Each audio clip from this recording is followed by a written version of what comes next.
Good morning, good afternoon, good evening. तुम्ही हा video कधी पाहताय मला कमेंट मध्ये सांगायचं. राम राम मंडळी, मी सागर. आज तुम्हाला तुमचा दुसरा धडा शिकवणार आहे. कितवा आहे हा धडा? दुसरा धडा. चला आपण याच्या आधी पहिला धडा पाहिला. आज आपण दुसरा धडा सुरू करतोय. बरोबर का? मग आता आपल्याला दुसऱ्या धड्यात काय आहे? आपल्या इतिहासाच्या दुसऱ्या धड्यात काय आहे? युरोप आणि भारत. युरोप बघा, भारताच्या आधीचा कालखंड थोडासा युरोपचा. नंतर हे युरोपीय लोक आपल्या भारतात यायला लागले. मग यांनी भारतावर कब्जा केला. यांनी नाही केला.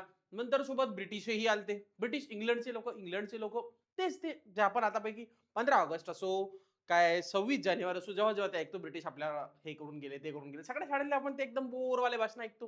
त्या भाषणात उल्लेख याचाच केलेला असते. आज आपण पाहणार आहे मग की आपल्यावर ते आले कसे. म्हणजे हे माहिती आहे की त्यांनी आपलं राज्य केलं, पण त्याचा सुरुवात कुठून झाली, काय झाली, ते सगळं आपल्याला या पाठात शिकायचं आहे. इतिहासाच्या दुसऱ्या पाठात मी एक गॅरंटी देतो. जर तुम्ही हा व्हिडिओ पूर्ण पाहिला तर बघा, तुम्हाला या धड्याच्या बद्दल कुठलाही प्रश्न येईल तो तुम्हाला सॉल्व्ह करता येईल. कोणी तुम्हाला वर्गात प्रश्न विचारला तो तुम्हाला सांगता येईल.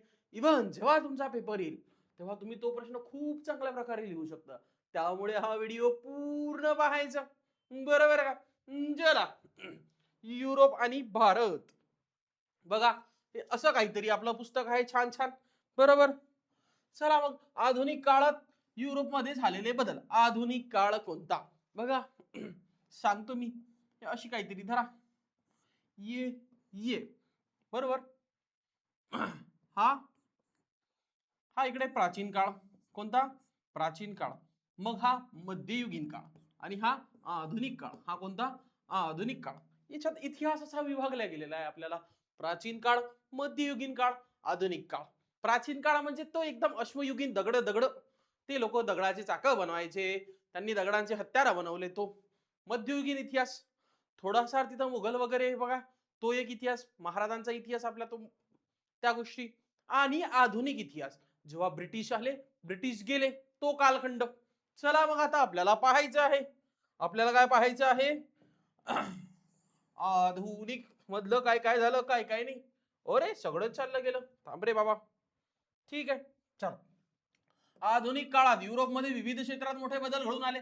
सध्या आपण युरोपचं पाहतोय, त्यामुळे भारत मधात घालायचा नाही. भारत शेवटी शेवटी शेवटी शेवटी म्हणजे अर्धा युरोपाचा, नंतर अर्धा आपण भारताचं पाहणार आहे.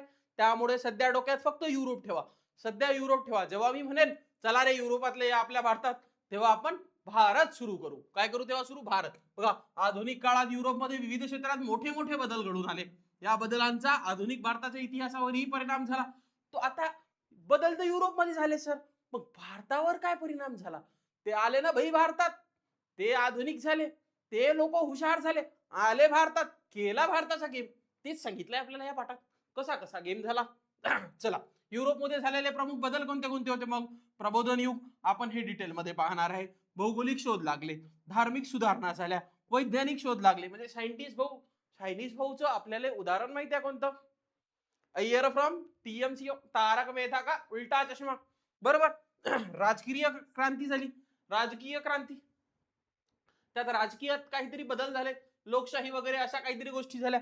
बरोबर. औद्योगिक क्रांती झाली, म्हणजे इंडस्ट्रियलायझेशन झालं.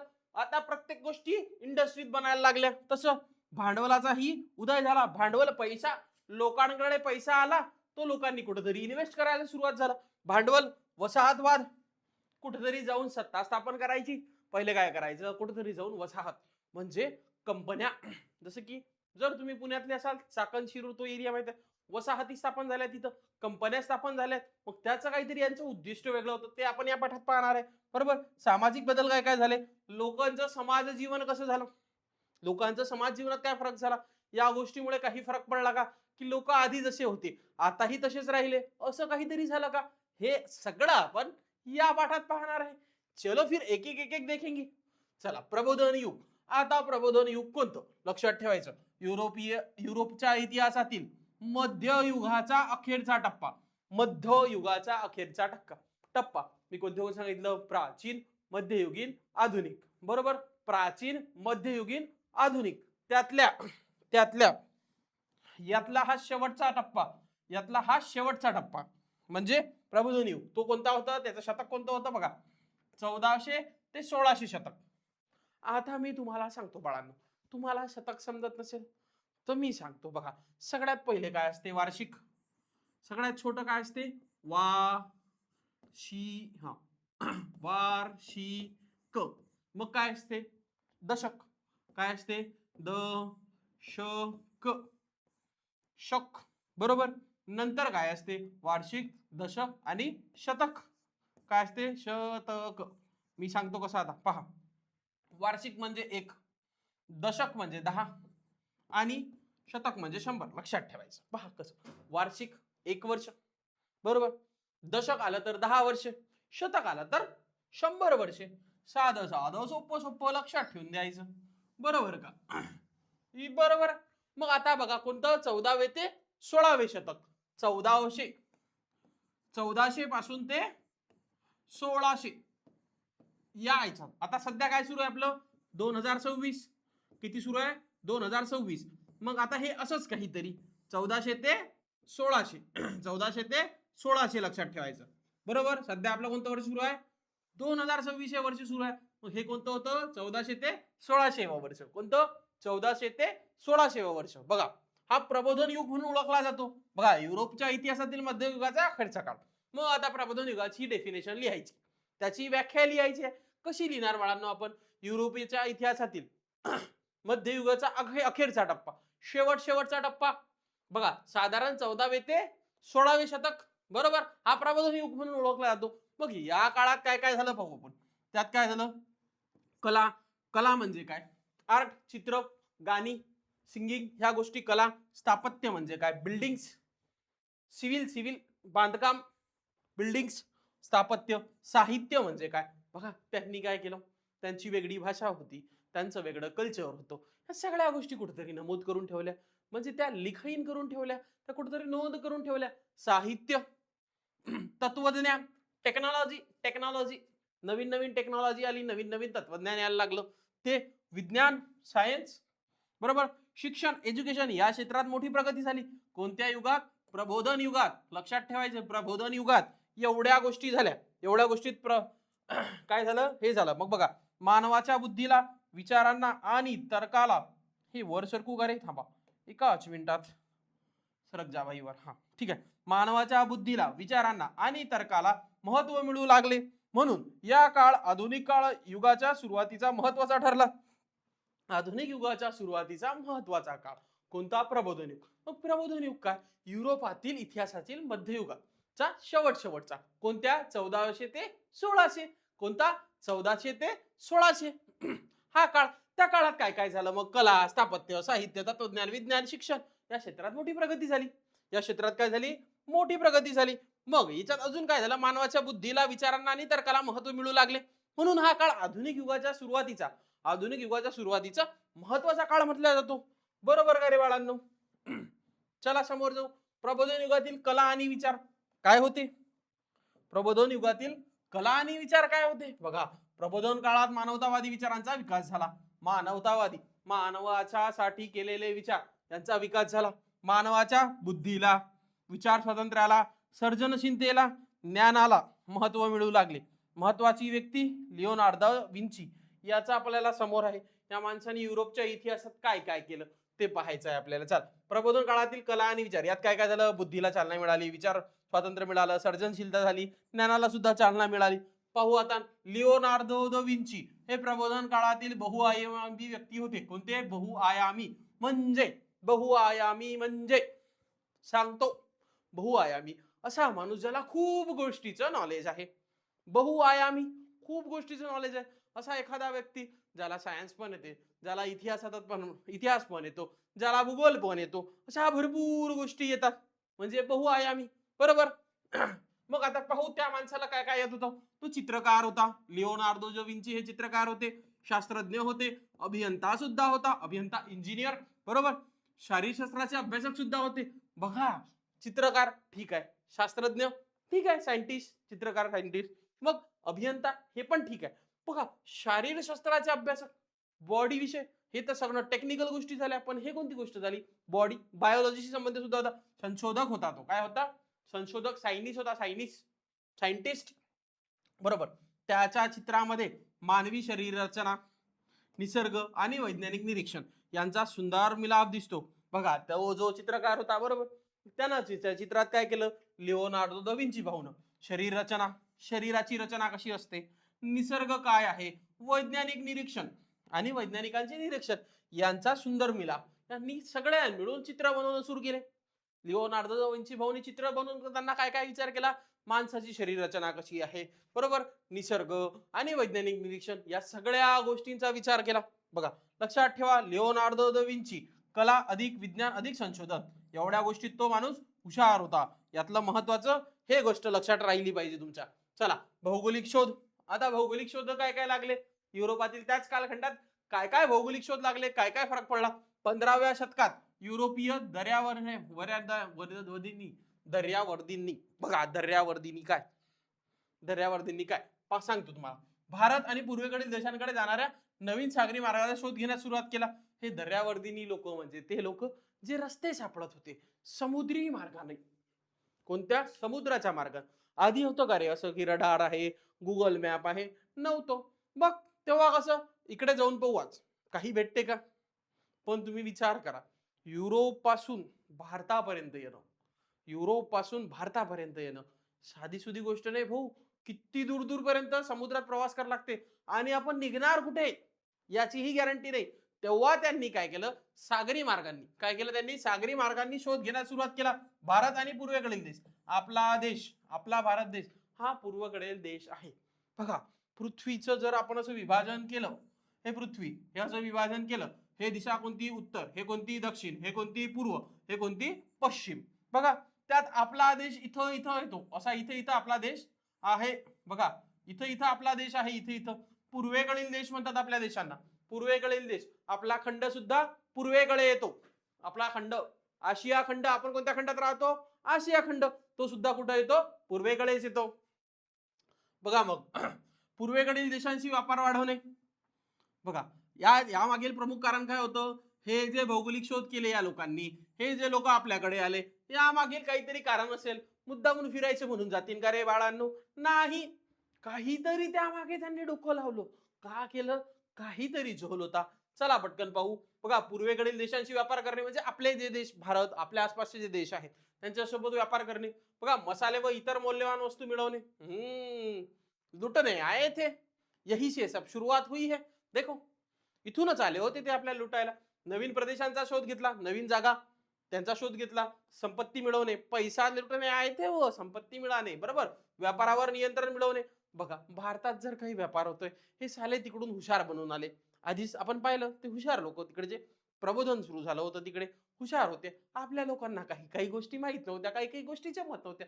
आहे ना भाई, ये उधर से आए और अपने को सिखा रहे, अरे तू ऐसा करो, ऐसा करोगे तो ऐसा करो. लोकांना वाटते ठीक आहे, हा जर काहीतरी चांगलं सांगतोय, मग काय होईल, थोडंसं चांगलं होईल. पण त्यांना मग आपला गेम केला. तेच आपल्याला या पाठात पाहणार आहे आपण समोर समोर. चला बघा, यामुळे युरोपियन दर्यावर्दांनी आफ्रिका, आशिया आणि अमेरिका या प्रदेशांपर्यंत समुद्र मार्गाने प्रवास केला. या गोष्टीसाठी त्यांनी समुद्र मार्गाने प्रवास केला. बघा, काय काय त्यात, आफ्रिका, आशिया, अमेरिका या देशांपर्यंत हे इधर इधर गेले. बघा, महत्वाचं उदाहरण 1498 मध्ये वास्को द गामा भारताच्या पश्चिम किनाऱ्यावरील कालिकत येथे पोहोचला. यामुळे युरोप आणि भारत यांच्यातील सागरी व्यापाराला नवे वळण मिळाले. हा जो वास्को द गामा आहे, यानं भारताचा शोध लावला म्हणतात ते. युरोपीय खलाशी म्हणजे तोच प्रवासी होता बिचारा, मस्त मस्त असा काय नाव चालत चालत समुद्री मार्गाने आला. तो कुठं आला, कालिकत. कालिकत हे गोव्यातलं एक ठिकाण आहे, ठीक आहे. पश्चिम किनारा गोव्यातलं एक ठिकाण आहे कालिकत. तिथे येऊन तो पोहोचला. त्याला समजलं, भाई ये तो भारत है, यही रस्ते से आएंगे हर बार भारत आने में. मग भारत आणि युरोप याच्यात व्यापार सुरू झाले. काय झाले सुरू, व्यापार. पाहिलं आपण भौगोलिक शोध, ते साले आपल्या इकडे आले कायसाठी, व्यापारासाठी. आता पहा ते व्यापार कसा करतात, व्यापारात काय काय करतात पहा, मजाच आहे समोर. चला, भौगोलिक शोधांचा भारतावर परिणाम काय झाला. भौगोलिक शोधांचा भारतावर काय परिणाम झाला, काहीतरी चांगले परिणाम झाले, काहीतरी वाईट झाले असतील. कोणते कोणते झाले पाहू पटकन. युरोपियनांनी भारताकडे येणारे सागरी मार्ग शोधल्यामुळे बघा, भारताशी युरोपचा थेट सागरी संपर्क वाढला. हो वाढणारच आहे, कारण त्यांनी शोध केला, ते आले. मग त्यांना समजलं इकडे भारत आहे. मग त्यांचा सागरी संबंध वाढला बघा, व्यापार वाढला, देवाणघेवाण वाढली. कारण सागरी मार्ग आहे ना आता, जर त्यांना जायचं आहे, काही घेऊन जायचं आहे, काही विकत घ्यायचं आहे, काही विकत आणून आपल्याला आणून द्यायचं आहे, सागरी सागरी व्यापार बरोबर सागरी संबंध वाढला, त्यामुळे व्यापार सागरी सागरी सागर सर बघा. युरोपियन व्यापारी भारतात येऊ लागले, त्यामुळे युरोपीय व्यापारी भारतात येऊ लागले. मग काय, पोर्तुगीज, डच, इंग्रज आणि फ्रेंच यांच्यासारख्या युरोपीय शक्तींनी भारतात प्रवेश केला. पहा, कोण कोण आले? पोर्तुगीज आले, डच आले, इंग्रज आले, फ्रेंच आले. हे काय केले? युरोपीय शक्ती आहेत ह्या, हे युरोपीकडील देश आहे, साले हे भारतात घुसले. आता ते तहस नहस करणार आहेत. बघा, पुढे व्यापाराच्या निमित्ताने त्यांनी भारतात आपला राजकीय प्रभाव वाढवला. त्यांनी काय केलं? आम्ही इथं फक्त व्यापार करायला आलो, आम्हाला तुमच्याशी काही घेणे नाही, आम्ही फक्त व्यापारासाठी आलो. मग व्यापार करता करता साले ते अमीर बनत गेले, पैशानी मोठे झाले. मग ते थोडी थोडी दादागिरी करणं सुरू केली. पाहू ना आपण समोर. बघा, भौगोलिक शोधामुळे काय काय झालं? भारताशी सागरी संपर्क वाढला, संपर्क वाढला तर व्यापार सुद्धा सुरू झाला. मग युरोपीय कंपन्यांचा भारतात प्रवेश झाला. राजकीय हस्तक्षेप केला ना भाऊ त्यांनी. त्यांनी काय केला? राजकीय हस्तक्षेप केला. त्यांना असं वाटलं, हे तो साले ऐसे ही लोग है, ये प्रगत नहीं है, हम क्या करेंगे, धीरे धीरे इनके राजकारभार में घुसेंगे. म्हणजे बघा, आधी काय होतं, आपला भारत स्वतंत्र नव्हता, बरोबर? त्याच्या आधी काय होतं, हे हे हे सगळे लोक यायच्या आधी राजेशाही होती, एक एक प्रदेश होते, तिथे तिथे त्यांचे राज्य होते, बरोबर? मग त्यांनी काय केलं? राजांसोबत व्यवहार करायचा, त्यांना राजासोबत करतील ना, ते राजासोबत व्यवहार करायला लागले. राजासोबत व्यवहार करता करता त्यांचं असं लक्षात आलं की आपण तर यात एंट्री घेऊ शकतो, राजाला सांगू शकतो, तुम्ही असा न कारभार चालवता, तसा चालवा. आता राजालाही ते गोष्ट पटली, कारण राजाला हे गोष्ट जमत नव्हती, म्हणून त्याला ती गोष्ट पटायला लागली. असा त्यांनी आपल्या राजकीय यात हस्तक्षेप करणं सुरू केला. चला मग समोर त्या धर्म सुधारणा चळवळ. आता परत युरोपमध्ये, आता कुठं आलो आपण? परत युरोपमध्ये. ते आपल्या भारतापर्यंत पोहोचले, पण मग त्यांच्या युरोपात काय काय सुरू होतं ते ही पाहून घेऊ. चला, युरोपमध्ये काही लोकांना चर्चेच्या कारभारातील त्रुटी, बघा, लोकांना चर्चच्या कारभारातील त्रुटी आणि धार्मिक रूढी बद्दल प्रश्न पडू लागले. आधी युरोपमध्ये चर्च जे म्हणेल त्याच गोष्टी चाला, चर्च चर्च जिथे ते ख्रिश्चन लोक त्यांचा देव असतो त्याच्यानुसार चालत होता कारभार, बरोबर? मग त्यामुळे चर्चच्या कार्यपद्धतीवर टीका होऊ लागल्या, त्यांच्यानुसार चालत होते. मग लोकांनी काय केला? त्यात त्रुटी काढल्या, त्यात काहीतरी कमी काढल्या, बरोबर? धार्मिक रूढी आहेत, ज्या धार्मिक गोष्टी आहेत त्याच्यावर प्रश्न पडू लागले.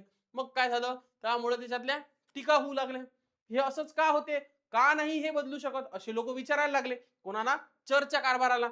चर्चची कार्यपद्धती होती, चर्च, त्याची जी कार्यपद्धती त्यांना लोक विचारू लागले, आणि धर्म सुधारणा चळवळ सुरू लागली. बघा, मग काय झालं? धर्म सुधारणा, हे गोष्ट आता चर्च आहे, धर्माशी धर्म सुधारणा सर्व सुरू व्हायला लागली.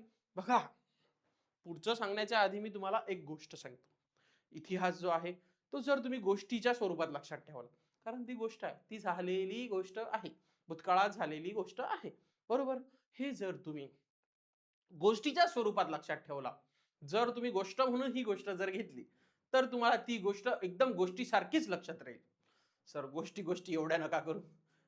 बघा, तुम्हाला जर हे लेक्चर इंटरेस्टिंग वाटत असेल तर मला तुमचं नाव सांगायचं कमेंट मध्ये, आणि तुमचं गाव पण सांगून द्या.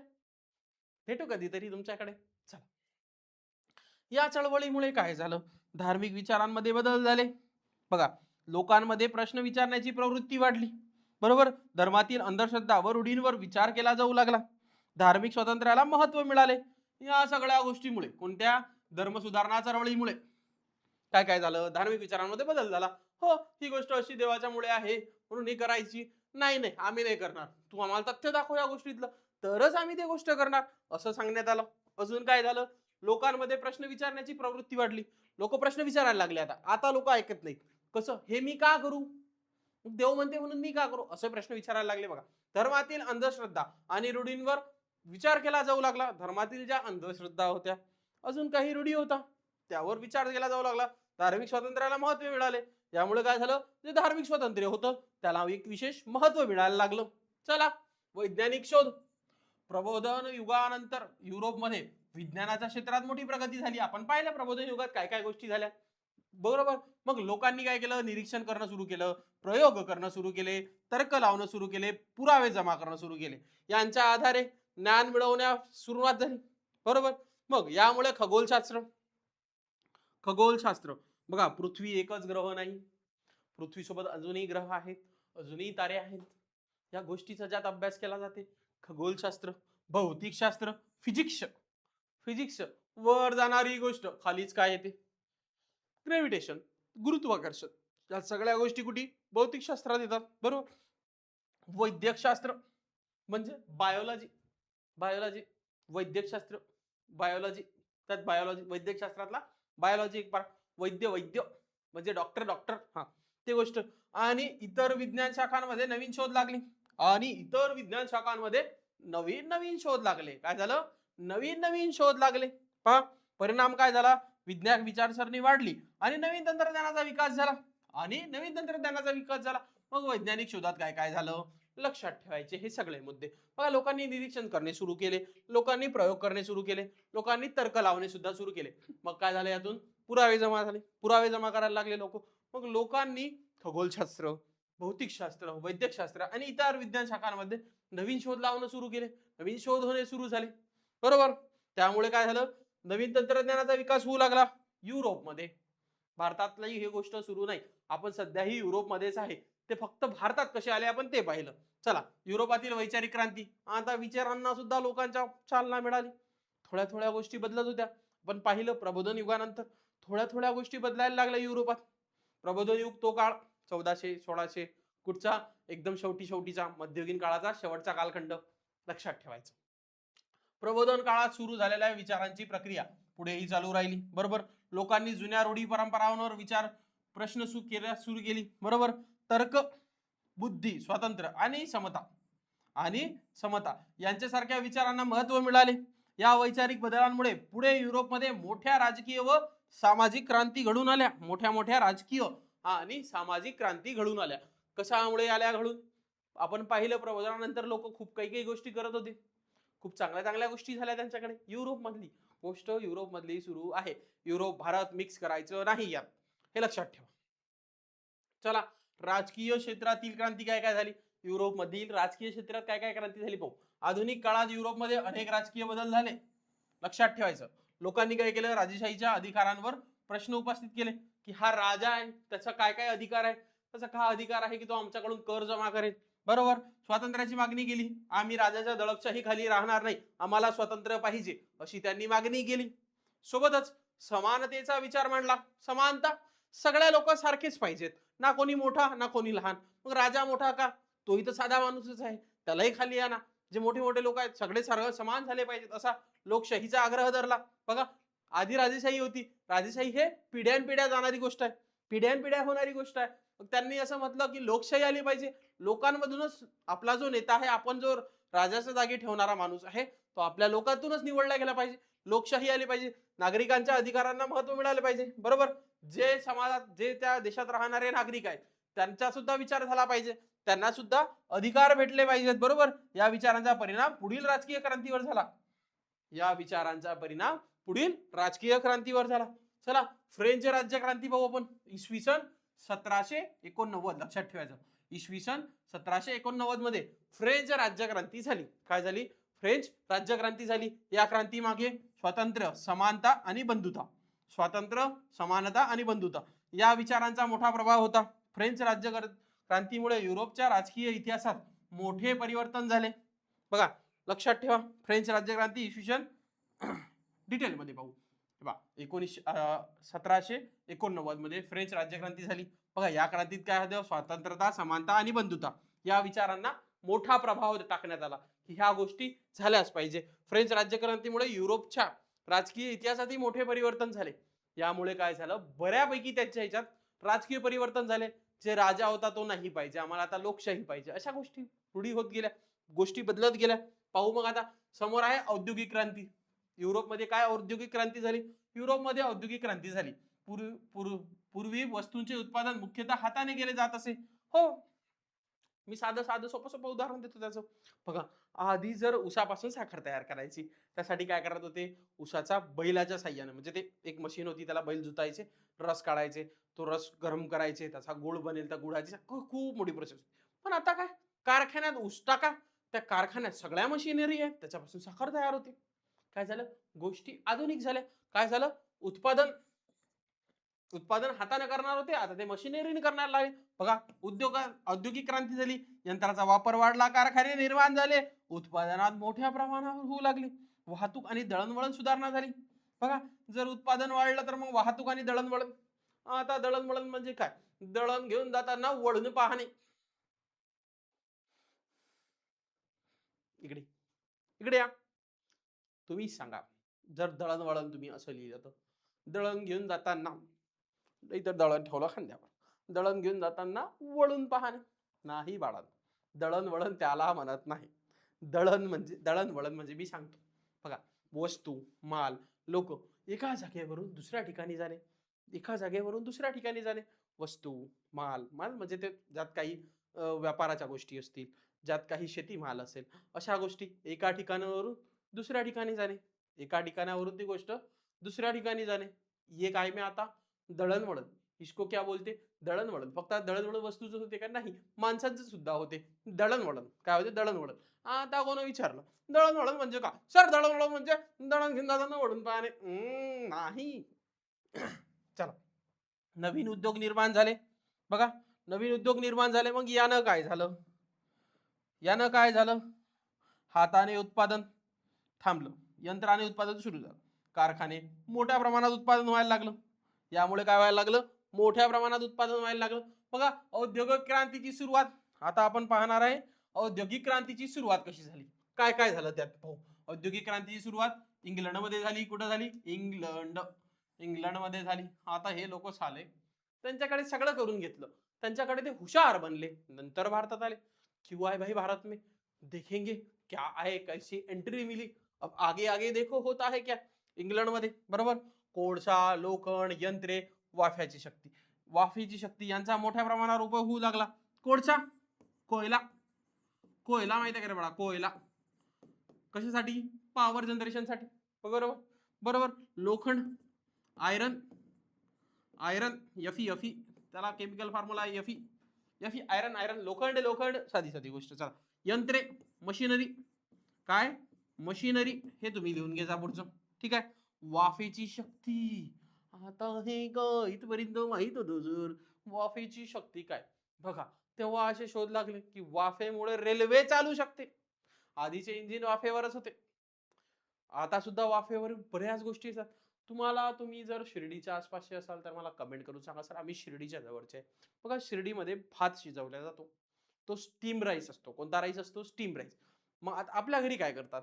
कुकर, त्यात पाणी टाकतात, आग देतात खालून, बरोबर. पण शिर्डीत भात कसा शिजतो? स्टीम देतात, भात घेतात, त्याला स्टीम देतात, लगेच शिजला जातो, पाणी टाकायची गरजच नाही.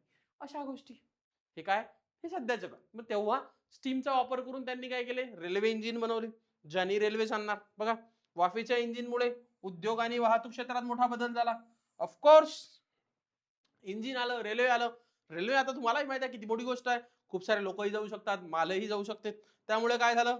उद्योग आणि वाहतूक क्षेत्रात मोठे बदल होऊ लागले, बरोबर. आता औद्योगिक क्रांतीचा परिणाम काय काय झाला पाहू. आता आपण पाहू औद्योगिक क्रांतीचा परिणाम काय. कारखान्यांची संख्या वाढली, यामुळे कारखान्यांची संख्या वाढली, कारण औद्योगिकरण झालं होतं, बऱ्यापैकी नवीन गोष्टी यायला लागल्या, उत्पादन वाढलं. ऑफकोर्स, कारखान्यांची संख्या वाढली तर उत्पादन वाढणार, वस्तूचे मोठ्या प्रमाणात उत्पादन होऊ लागले, उत्पादन वाढले, वस्तू खूप मोठ्या प्रमाणात तयार व्हायला लागल्या, नवीन बाजारपेठाची गरज. कारण ज्या वस्तू निर्माण झाल्या त्या कुठेतरी विकायला लागतील, त्यासाठी नवीन बाजारपेठा, नवीन बाजारपेठाची गरज, कच्च्या मालाची. कारण आता जर जर गोष्टी बनवू लागल्या कंपनी, तर त्यासाठी लागणारा कच्चा मालही लागेल, त्याचीही मागणी वाढली. बघा, मग मागणी वाढली, शहरांची वाढ झाली. लोक काय करत होते? जिकडे कंपन्या होत्या तिकडे जाऊन स्थापन व्हायला लागले, कारण तिकडे मजुरीही भेटते ना, म्हणून. मग शहरांची माग वाढली, मग शहरांची माग वाढली, बघा, कामगार वर्ग वाढला, व्यापार वाढला. सगळ्या गोष्टी एकमेकांवर डिपेंडेंट आहेत, एकामेकांवर संबंधित आहेत. मग भांडवलशाहीचा उदय. बघा, नवीन उद्योग उभारणीसाठी मोठ्या प्रमाणात भांडवलाची गरज होती. ज्या व्यक्तीकडे पैसा होता भांडवलशाहीचा उद्योग. आता हे काय सांगतो मी तुम्हाला, लक्षात घ्या. ज्या लोकांकडे पैसा होता त्यांनी काय केलं, सुरू इन्व्हेस्टमेंट करायला लागली. बघा, तुमच्याकडे सुद्धा पैसे असतील, तुमच्या वडिलांकडे पैसे असतील, तुमच्याकडे म्हणा काय, तर आम्हाला घरून चॉकलेटसाठी पैसे भेटत नाही, तुम्ही आमच्याकडे ठीक आहे, रडू नका. तुमच्या वडिलांकडे पैसे असतील, विषयच बदलून टाकू आपण. तुमच्या वडिलांकडे पैसे असतील, तुमच्या वडील काय करतील, खूप जास्त पैसे आहेत, तुमचा घर खर्च चालतोय, आता थोडेसे पैसे उडतात, 10-12 हजार रुपये उरतात. मग याचं काय करू? तुमचे वडील म्हणतात, "चला आपण एक काम करू शकतो, एक दुकान टाकू." काय करू आपण? एक दुकान टाकू. आपल्याकडे पैसा होता, तुमच्या वडिलांकडे पैसा होता, मग तो कुठेतरी इन्व्हेस्ट केला, दुकान टाकलो, त्या दुकानातूनही अजून पैसा यायला लागला. अशा गोष्टी म्हणजे भांडवल. बघा, ज्या व्यक्तींकडे पैसे होते त्यांनी काय केले, कारखाने उभारले, यंत्रे खरेदी केली, कामगारांना रोजगार दिला, त्यामुळे उत्पादन सुरू झाले, नफा मिळायला लागला. आता तुम्ही दुकान टाकलं, तुमचे वडील कुठेतरी नोकरी करतात, सोबतच दुकानही चालते, अरे भाई पैसा आ रहा ना, बहुत और जोर से आ रहा ना. बघा, अशा प्रकारे भांडवलशाही व्यवस्था विकसित झाली. त्या टायमात सुद्धा अशा प्रकारे भांडवलशाही व्यवस्था विकसित झाली. भांडवलशाही म्हणजे काय? भांडवलाच्या आधारे उद्योग व व्यापार करून नफा मिळवणार आर्थिक व्यवस्था, नफा मिळवणारी आर्थिक व्यवस्था. बघा, भांडवलशाही म्हणजे भांडवलाच्या आधारे, भांडवल म्हणजे पैसाच्या आधारे उद्योग व व्यापार करून काय करायचे, त्याच्यामुळे उद्योग आणि व्यापार करायचे, करून नफा मिळवायचा आणि आर्थिक व्यवस्था सुधारायची. काय सुधारायची? आर्थिक व्यवस्था सुधारवायची. बघा, आता आपण पाहणार आहे वसाहतवाद काय. औद्योगिक क्रांतीनंतर युरोपीय देशांना मोठ्या प्रमाणावर कच्चा माल, स्वस्त कामगार, नवीन बाजारपेठा. बघा, औद्योगिक क्रांतीनंतर युरोपीय देशांना मोठ्या प्रमाणावर काय काय लागलं? बघा, कच्चा माल लागला, स्वस्त कामगार आणि नवीन बाजारपेठा यांची गरज भासू लागली त्यांना. कारण औद्योगिक क्रांती झाली, खूप साऱ्या गोष्टी लवकर लवकर बनायला लागल्या. मग आता लवकर लवकर बनतायत, तर मग कच्चा माल लागणार, बरोबर. बघा, आता त्या एरियात 50 लोकांची डिमांड आहे, एक कंपनी आहे, एक गाव आहे, हे काय आहे? गाव आहे. या गावात एक कंपनी आहे, या कंपनीतला पाहिजेत 50 लोक, पण या गावात किती आहे? 40च लोक आहेत. मग हे 40 लोक काय म्हणतील, आम्ही तर कंपनीत काम करतो, पण आम्हाला पगार 30,000 पाहिजे. मग आता हे दुसरं गाव आहे, मग हे लोक काय करतील, कंपनीवाले या गावात जातील, इकडे विचारतील, इकडे तर ऑलरेडी 60 लोक आहेत, इकडे ऑलरेडी 60 लोक आहेत. मग हे काय म्हणतील, आम्हाला 30 नाही दिला तरी चालते पगार, आम्हाला 15,000 द्या, आम्ही काम करतो. अशाच गोष्टी झाल्या. पाहू आता, यांना गरज भासू लागली या गोष्टींची, बरोबर. त्यामुळे त्यांनी आशिया, आफ्रिका आणि इतर प्रदेशांवर आपले नियंत्रण मिळवण्यास सुरुवात केली. या प्रक्रियेला वसाहतवाद म्हणतात. या प्रक्रियेला काय म्हणतात? वसाहतवाद म्हणतात. या प्रक्रियेला वसाहतवाद म्हणतात. हे साले लोक बघा, त्यांच्या इकडे सगळं नवीन झालं, मग त्यांना खूप गोष्टीची गरज, कच्चा माल, स्वस्त कामगार, नवीन बाजारपेठा. कारण आता जो माल तयार झाला तो विकायचा सुद्धा आहे ना.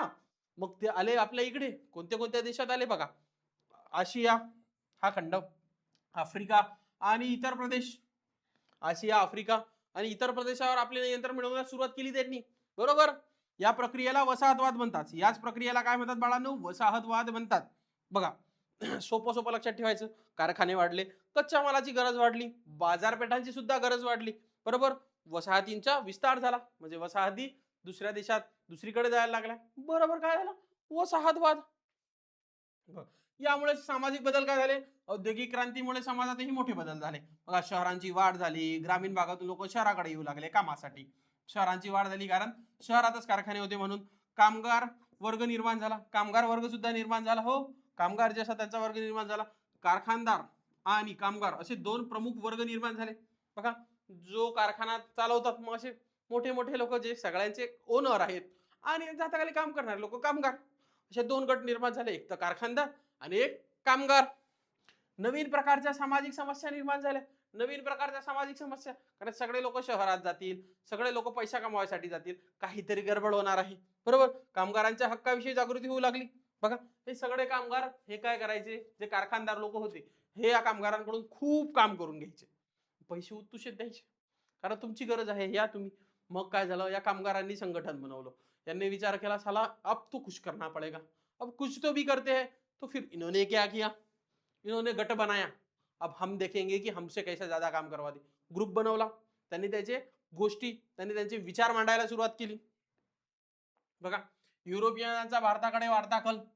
आता पाहू, आता ते भारतात कसे आले समजणार आहे आपल्याला. भौगोलिक शोधानंतर युरोपियन देशांचा भारताकडे लक्ष वाढाले, भौगोलिक शोध लागले. आपण पाहिलं वास्को द गामा भाऊ आलते आपल्या इकडे, गेम करून टाकला त्या माणसानं. बघा भारतामध्ये उपलब्ध असलेले मसाले, कापड, रेशीम, मौल्यवान वस्तू, ह्यामुळे आपल्या भारतात काय काय उपलब्ध होतो? मसाले. भारत हा आपला मसाल्यांसाठी खूप फेमस आहे बाळांनो, लक्षात ठेवायचं. कापड, सूत होते आपल्याकडे, लोक कपाशीचं उत्पादन घ्यायचे, त्याच्यापासून सूत काढायचे, कापड, बरोबर.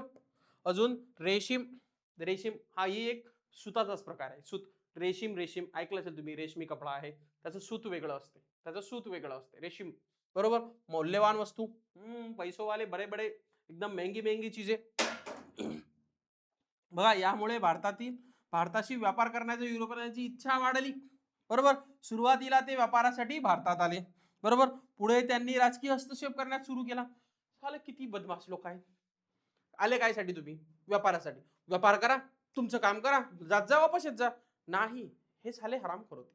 यांनी काय केलं? आपल्यात राजकीय हस्तक्षेप करायला सुरुवात केली. जे राजे बीजे होते त्यांच्याशी बोलले, अरे तुम्हाला राज्यकारभार नाही चालवता येत, तुम्ही जर असं केलं तर असं होईल, तसं केलं तर तसं. ते राजांना सांगायला लागले. राजेही आपल्या इकडचे मूर्ख, ठीक आहे करू आपण, कारण त्यांना वाटलं ओ हुशार आहे, पैसा आणून देतोय तिकडून काहीतरी, करा मग आमच्या राजकीय हस्तक्षेप. मग पहा आता काय काय होते समोर समोर. या गोष्टीमुळे समोर समोर काय होते पहा. ब्रिटिश ईस्ट इंडिया कंपनी हेच सगळ्यात मोठं कारण होतं. जेव्हा ब्रिटिशांनी आपल्या भारतावर राज्य केलं ना, सगळ्यात मोठं कारण होतं. पाहू बघा, इंग्लंडमध्ये ईस्ट इंडिया कंपनीची स्थापना इसवी सन 1600 मध्ये झाली. बघा, या कंपनीची मुख्य उद्देश्य भारत आणि पूर्वेकडील देशांशी व्यापार करणे हा होता, बरोबर. कंपनी भारतात आली, व्यापार केंद्रे उभारले त्यांनी, कारखाने वखरी स्थापन केल्या आणि व्यापार वाढावा, बरोबर. ह्या गोष्टी करायला होत्या त्यांना, ह्या त्यांनी केल्या. पण मग पुढे त्यांनी काय केलं? भारतातील राजकारणात हस्तक्षेप करण्यास सुरुवात केली. कोण? British east India company. बघा, ब्रिटिश ईस्ट इंडिया कंपनीचं लक्षात ठेवायचं, त्यांची स्थापना 1600 मध्ये झाली. ओके. मग यांचा मुख्य उद्देश काय होता? भारत आणि पूर्वेकडील देश, म्हणजे आपला भारत आणि आपल्या आसपास जे काही देश आहे पूर्वेकडील देश, त्यांच्याशी व्यापार करणे होता. मग व्यापारातून काय काय पाहिजे होतं यांना बिचाऱ्यांना? व्यापार केंद्रे. त्यांनी इथं व्यापार केंद्रे उभारली, बरोबर. कारखाने वखरी स्थापन केल्या, व्यापार वाढला त्यांचा, व्यापार वाढला. पण छाल्यांनी काय केलं? जे लोक जे हुशार होते यांनी काय केलं? पुढे राजकारणात हस्तक्षेप करण्यास सुरुवात केली. आपलं जे राजकारण आहे भारताचं, जे राजे होते त्यांच्या कारभारात सुद्धा हस्तक्षेप करण्यास सुरुवात केली. मग ब्रिटिश ईस्ट इंडिया कंपनी आणि भारतातील सत्ता संघर्ष. पाहू आता हे कसं झालं पहा. भारतात व्यापार करण्यासाठी इंग्रजाबरोबरच फ्रेंचही प्रवास झाला, बरोबर. दोन्ही कंपन्यांमध्ये भारतातील व्यापार आणि राजकीय पराभवासाठी स्पर्धा सुरू झाली. बघा, ते त्याच्यातच भांडायला लागले. फ्रेंचही आले होते, ब्रिटिशही आले होते, दोन्ही आले व्यापारासाठी. मग त्यांनी आपल्या याच्यात हस्तक्षेप सुरू केला. मग त्यांना वाटलं जर दोन्हीही आलं तर गेम होईल, यातला एक जण तरी बाहेर गेला, जो जो टिकून राहील तो भारताचं जास्त शोषण करू शकेल, जो जास्त काळ राज करू शकेल. मग राजकीय पराभवासाठी स्पर्धा सुरू झाली या दोघात. कोण? ब्रिटिश आणि फ्रेंच, बरोबर. यामुळे इंग्रज आणि फ्रेंच यांच्यात संघर्ष झाले. हळूहळू इंग्रजांचे भारतातील वर्चस्व वाढत गेले आणि फ्रेंच को हकाल दिया ना भाई इन्होंने. जे फ्रेंच लोक होते त्यांना हकालून लावलं भारतातून. फक्त आता भारतीयांचंच वर्चस्व व्हायला लागलं. मग पुढे काय झालं बघा. कर्नाटकातील संघर्ष. कर्नाटक कुठे येते? खाली साऊथ मध्ये. भारताचा हा असा असा खालचा खालचा टोक आहे की नाही? बघा, असा खालचा खालचा टोक आहे. मला वाटतं इकडे काहीतरी गुजरात असं, ठीक आहे. हे असं वर, हे इकडे काश्मीर असं काहीतरी. हा, प्रपोर्शन तुम्ही ध्यानात नका घेऊ सर, जरा नूब आहे दिस चीजों में, ठीक आहे. हा जो खालचा खालचा भाग आहे ना, हा खालचा खालचा भाग बघा, तो दक्षिण भारतात इंग्रज आणि फ्रेंच यांच्यात सत्तेसाठी संघर्ष झाला दक्षिण भागात. या संघर्षामध्ये स्थानिक भारतीय राज्यकर्त्यांचा आणि त्यांच्या राजकारणाचा उपयोग दोन्ही युरोपीय शक्तींनी केला. हे राजांशी बोलले होते की आम्ही तुम्हाला काहीतरी देतो, आम्ही काहीतरी सांगतो. राजे आपले मूर्ख लेखाचे, त्यांच्याशी हे करून गेले. मग त्यांच्या भांडणात सुद्धा सामील झाले, बरोबर. या संघर्षानंतर भारतातील फ्रेंचचा प्रभाव कमी झाला आणि इंग्रजांचे वर्चस्व वाढले. या संघर्षानंतर काय झालं? कर्नाटकातील संघर्षानंतर, म्हणजे भारताची दक्षिण साईड, खालची साईड, याच्यामुळे काय झालं? भारताची ही खालची साईड बघा, ही खालची साईड, याच्यामुळे काय झालं? इथं फ्रेंच आणि ब्रिटिश, इंग्रज याच्यात काय झालं? वाद सुरू झाले. याच्यात भारतातील जे ऑलरेडी राज्यकारभार पाहणारे राजे होते त्यांचा सुद्धा समावेश झाला. यामुळे काय झालं? फ्रेंच भारताच्या थोडं थोडं प्रभाव कमी झाला त्यांचा आणि इंग्रजांचं वर्चस्व निर्माण झालं. इंग्रजांचं काय झालं, वर्चस्व निर्माण झालं. आता बंगालमधील बघू आपण. चला, बंगाल हा संपन्न प्रदेश होता. बंगाल हा जो प्रदेश होता, बंगाल सध्या बांगलादेश आहे, बरोबर. बंगाल हा एक संपन्न प्रदेश होता. त्यामुळे इंग्रजांना बंगालवर नियंत्रण मिळवण्याची इच्छा होती, कारण तिकडे पैसा होता ना. मग इंग्रज कसे होते, जिकडे पैसा आपण तिकडे जायचं, म्हणूनच ते आपल्या भारतात आले, पूर्वेकडे देशाकडे आले, बरोबर. इसवी सन 1757 लक्षात ठेवा, इसवी सन 1757 मध्ये प्लासीची लढाई झाली. बघा, या लढाईत इंग्रज विरुद्ध सिराजुद्दौला, कोण आहे, सिराजुद्दौला. बघा, असा संघर्ष झाला, कोण, इंग्रज वर्सेस सिराजुद्दौला. बघा, इंग्रजांनी विजय मिळवल्यानंतर बंगालमध्ये त्याचा पराभव मोठ्या प्रमाणावर वाढला. बघा, इंग्रजांनी या लढाईत, कोणत्या, प्लासीच्या लढाईत काय केलं, वर्चस्व निर्माण केलं, म्हणजे जिंकले ते. मग त्यामुळे काय झालं, इंग्रजांचा बंगालमध्ये प्रभाव मोठ्या प्रमाणात वाढला. बघा, बंगालमध्ये कोण राजा होता, सिराजुद्दौला. बघा, याला इंग्रजांनी हरवलं, कोणत्या लढाईत, प्लासीच्या लढाईत, इसवी सन 1757 मध्ये. मग वर आले इंग्रज, तिथं इंग्रज वर आले, बरोबर. इंग्रजांचं तिथं वर्चस्व वाढायला लागलं. आता बंगालमध्ये काय झालं, कर्नाटकात आपण पाहिलं, कर्नाटकात राजे आणि ते हस्तक्षेप करत होते आपल्या याच्यात, म्हणजे ब्रिटिश हे आपल्या राजकारणात हस्तक्षेप करत होते, भारताचा दक्षिणेकडचा भाग कर्नाटकात. तिथं काय केलं यांनी, तिथं काय केलं, फ्रेंच आणि इंग्रज याच्यातच युद्ध झाले बिचाऱ्यात, याच्यातच आपसात हे झालं. फ्रेंच थोडा प्रभाव कमी झाला, इंग्रजांचं वर्चस्व निर्माण झालं. जेव्हा इंग्रजांचं वर्चस्व निर्माण झालं, त्यांनी पुरा एरियाच कब्जा करून टाकला.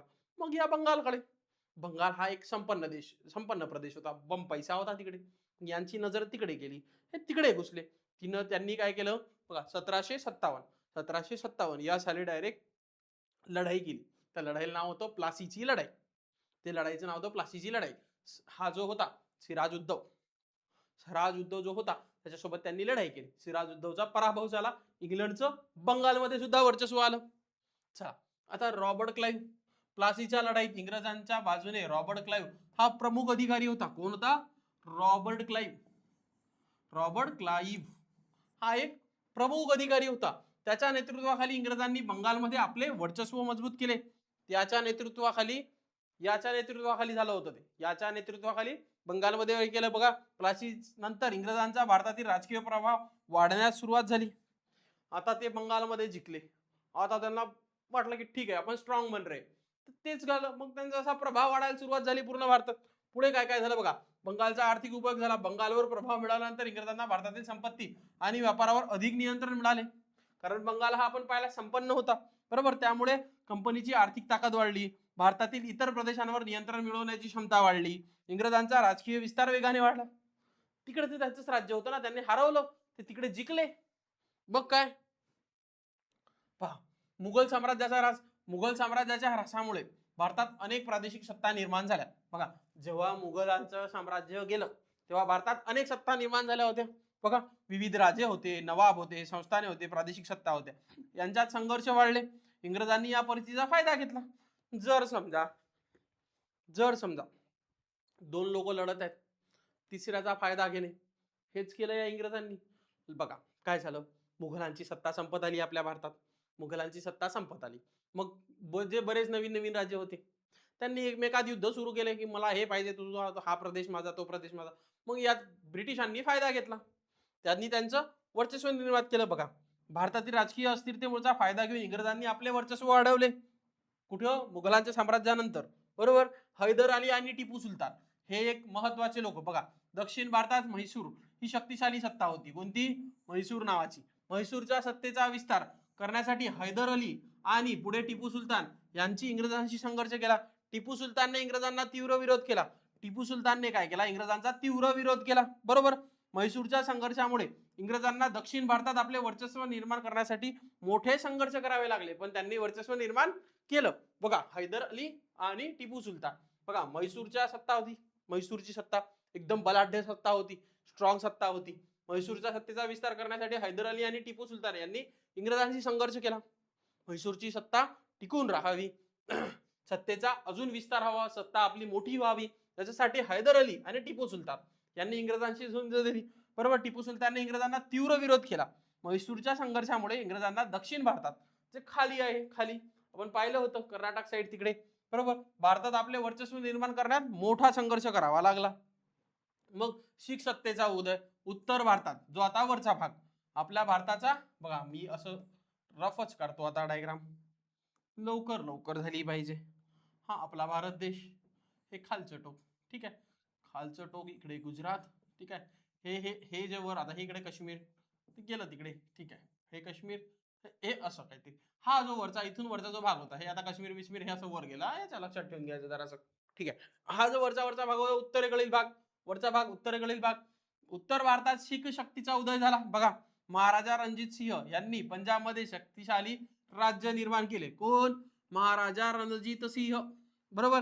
त्यांनी पंजाबमधील अनेक प्रदेश एकत्र करून मजबूत सत्ता उभारली. त्यांनी काय केले, पंजाबमधील अधिक जे प्रदेश होते ते एक सोबत केला, मजबूत सत्ता. त्यामुळे इंग्रजांना पंजाबमध्ये आपला विस्तार करताना मजबूत विरोधाला सामोरे जावे लागले. ऑफकोर्स इथंही त्यांच्यासोबत तेच झालं. इंग्रजांना इथं सुद्धा सत्ता निर्माण करण्यास थोडे प्रॉब्लेम आले, खूप जास्त प्रॉब्लेम आले. मराठा सत्ता आणि इंग्रज. मराठा सत्ता ही भारतातील एक महत्वाची राजकीय शक्ती होती. बघा आपल्या मराठ्यांची सत्ता जी होती, आपण मराठी माणसं महाराष्ट्रात राहतो, मराठांची सत्ता हे भारतातील महत्वाची राजकीय शक्ती होती. इंग्रजांनी भारतात आपले वर्चस्व वाढवताना मराठ्यांशीही संघर्ष केला. काय केला? मराठ्यांच्या सोबतही संघर्ष केला. इंग्रज आणि मराठी यांच्यात झालेल्या संघर्षानंतर भारतातील इंग्रजांची सत्ता अजून मजबूत झाली. त्यांनी काय काय केलं, पहिले खाली कर्नाटक साईड गेले, बंगाल साईड गेले, नंतर काय केलं, परत त्यांनी हैदर अली टिपू सुलतान इनको भी पछाड दिया. थोडे प्रॉब्लेम आले, त्यांना कठीणही गेली, पण नाही, मग शीख सत्ता तिकडे सुद्धा त्यांना प्रॉब्लेम आला. नंतर आले ते मराठा, आपल्या मराठ्यात आले, बरोबर, तिकडेही त्यांनी पराभव केला. थोडा प्रॉब्लेम त्यांना सगळीकडे काय झालं, खूप त्रास झाला सत्ता निर्माण करण्यात, पण त्यांनी केली. बघा मग आपल्याला या धड्यातल्या आता काही काही महत्वाची गोष्ट अशा प्रकारे हे जे लोक आहेत ते आपल्या भारतात आले. पहिला आपण हे सगळे लोक कसे आले आपल्या भारतात, चला एक एक एक एक गोष्ट. पहिले आपण युरोपचा इतिहास, या धड्यात आपण काय काय पाहिलं, आपण पाहिला युरोपचा इतिहास, बरोबर. युरोपात काय काय क्रांती झाल्या, काय काय बदल झाले, मग त्यांना अशी गरज वाटली की आता हा माल, ह्या गोष्टी अजून आपल्याला अजून प्रोडक्शन वाढवायचं आहे, तर मग आपल्याला कामगार ह्या सगळ्या गोष्टी लागतील. ते आले आपल्या भारतात, ते आपल्या भारतात आले. त्यांनी काय केलं, ते आले कशासाठी होते, फक्त व्यापारासाठी. पण त्यांनी लक्षात दिलं, झाले इकडचे राजे तर काही कामाचे नाही, आपण यांना थोडंसं बहलून फुसलून काहीतरी करू शकतो का. मग त्यांनी ते सुरू केलं, राजकीय हस्तक्षेप सुरू केला. मग जेव्हा राजकीय हस्तक्षेप सुरू झाला, त्यांना वाटलं यांच्यावर राज्य करणं खूप सोपी गोष्ट आहे. ज्या गोष्टीसाठी आपल्याला सध्या पैसे द्यायला लागतात ते आपण फुकट करू शकतो, कारण याच्या राज्य निर्माण करू, आपण याच्या सत्ता निर्माण करू. त्यांनी सुरू केले एक एक जण धरणं. पहिले दक्षिण भारतात झाले, नंतर मग बंगालच्या साईड गेले, बंगाल झाल्यानंतर शीख वर नॉर्थ साईड गेले, नंतर मराठे, जो मधला भाग होता आपला, जो मधातला भाग आहे भारताचा, जो मधातला भाग आहे तिकडे मराठी होते, मराठ्यांच्या सोबत सुद्धा त्यांनी युद्ध केले. शेवटी त्यांचे वर्चस्व निर्माण झाले. या सगळ्यामुळे काय झालं, इंग्रजांचं पूर्ण भारतभर आपल्या वर्चस्व निर्माण झालं. सोबतच त्याच्या मधात फ्रेंचही होते, त्यांनी फ्रेंचचा सुद्धा पराभव केला, फ्रेंचचा सुद्धा सध्या कमी केली, त्याला हाकलून लावलं, बरोबर. त्यांनी पूर्ण भारतावर कब्जा करून टाकला. हेच आपल्याला या धड्यात आहे. इथून सुरू पुढे त्यांनी काय काय केलं, काय काय नाही असेल आपल्याला समोर समोर, तसं तसं पाहत जाऊ. या धड्यात एवढंच आहे. त्या धड्यातल्या काही महत्वाच्या गोष्टी लक्षात ठेवा. 14वे ते 16वे शतक प्रबोधन युग युरोप मधलं, बरोबर. मग 1498 वास्को द गामा भारतात पोहोचला. याच भाऊनं सगळं कांड केलं, यानं सागरी मार्ग शोधून काढले भारतात यायचे, बरोबर. हा युरोपीय होता, बरोबर. 1600 मध्ये ईस्ट इंडिया कंपनीची भारतात स्थापना झाली. या ईस्ट इंडिया कंपनीमुळे त्यांना व्यापार करण्याची संधी मिळाली. नंतर त्यांनी राजकीय हस्तक्षेप सुरू केला, ईस्ट इंडिया कंपनी. म्हणून एक महत्वाचं बघा, 1857 प्लासीची लढाई झाली, बंगालमधली प्लासीची लढाई. स्वराजुद्दीन, बरोबर, त्याच्यामुळे गेम झाला सगळा इथं. नंतर 1789 फ्रेंच राज्यक्रांती, फ्रेंच हकलने लावले, बरोबर. फ्रेंच राज्यक्रांती झाली, त्यांना सुद्धा भारतात हे करायचं होतं, पण इंग्रजांनी त्यांना सुद्धा हटवून टाकलं. 18वे शतक औद्योगिक क्रांतीचा प्रभाव व विस्तार झाला, बरोबर. आता हे तर आपल्या महत्वाचा टाइमलाईन झालं, पण अजून काहीतरी महत्वाचं आहे, हे लक्ष द्या बाळांनो, याचा तुमच्यासाठी काहीतरी फायदा होऊ शकते. एकाच मिनिटात सांगतो मी तुम्हाला हे गोष्ट काय आहे. थांबा, बघा. जर तुम्ही युट्यूबवर गेले, तुम्ही हा जिथून आपला व्हिडिओ पाहत आहे, पहा, हा तुम्ही आपला व्हिडिओ इथून पाहत आहे, बरोबर, बरोबर बरोबर, यस. हा तुम्ही आपला व्हिडिओ इथून पाहत आहे. मग तुम्ही इथं ही जर लिंक गेली, MV सॅट म्हणून आहे, ही स्कॉलरशिपची लिंक आहे बाळा. ही आहे स्कॉलरशिपची लिंक. ह्या स्कॉलरशिपनुसार तुम्ही हे जे आपले पेड कोर्सेस चालतात वेदांतूचे, ते तुम्ही फ्रीमध्ये घेऊ शकता. ते तुम्हाला फ्रीमध्ये भेटू शकतात. त्यासाठी तुम्हाला स्कॉलरशिप भेटू शकते. ही जी एंट्रन्स टेस्ट आहे ही द्यायची. त्यासाठी रजिस्टर करायचं. जिथं टेस्ट आहे तिथं जाऊन द्यायची. ठीक आहे. दुसरी गोष्ट सांगतो. व्हिडिओच्या खाली, आपल्या व्हिडिओच्या खाली बघा वॉरियर्स बॅचची लिंक आहे. हे काय आहे ना, इथं हे शिक्षक सोबतच मी, आम्ही खूप चांगल्या चांगल्या गोष्टी शिकवतो फ्री ऑफ कॉस्ट. इथे नोट्स अवेलेबल असतात, इथं टेस्ट सिरीज सुद्धा असतात. हे कसं आहे, फ्री आहे, फ्री झिरो मध्ये. इथं जाऊन सुद्धा रजिस्टर करायचं. बरोबर. मला सांगा, जाताना हा व्हिडिओ तुम्ही कुठून पाहता? तुमचं नाव काय? कमेंट मध्ये सांगायचं बाळांनो.